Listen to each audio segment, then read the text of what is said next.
most of all, I'm just a huge fan of the team. If I was showing up because I thought it was important, then I would feel like it wouldn't be genuine.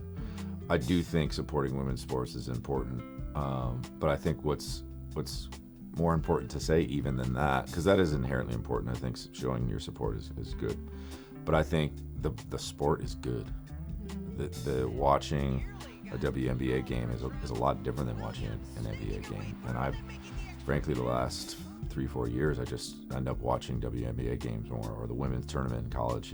When our career kind of took off and the band started really cooking, we started pretty early on trying to figure out how we were going to be of service. The Indigo Girls were such a big inspiration to me with their Honor the Earth campaigns and etc. And for me, I always thought since college, it was domestic abuse and sexual violence that were the big issues for me that were so heartbreaking. And knowing folks that have gone through these types of experiences, it's a lot of times it can feel like a death and a very deep impact on people's lives. And so wanting to support the organizations that support those folks that go through that became really important. And so in 2016 we started To A Billion. We started saving 5% of every show and every record to put aside.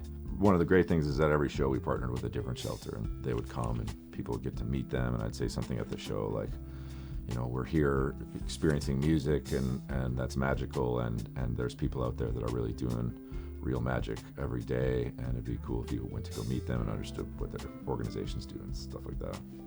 I was just like, I don't know what I want to do, but we gotta try to make a difference, try to make more of an impact in the communities in our area. And I was just like, if we could just team up with the Lynx, no brighter star to pin our hopes to and try to make more impact. Feels like an extension of work that you're both doing. So how did this partnership come to be? Did you approach them? Did they approach you? We just went to them. We're like, what can we do? How can we, be of service? How can we, combine forces? How can we amplify what we've been doing in To A Billion to a larger scale too, to bring more awareness to it's not just the money we raise, it's trying to raise awareness to these organizations in general. And they are obviously so much more keyed into a larger communities in Minnesota that we've never had access to or have not been able to reach with our smaller organization. So it was just, we didn't exactly know, and we're still figuring out what it looks like, but we're just getting going, and like it's a minimum 3-year partnership. And so I think we've already made a difference, but it's just the beginning.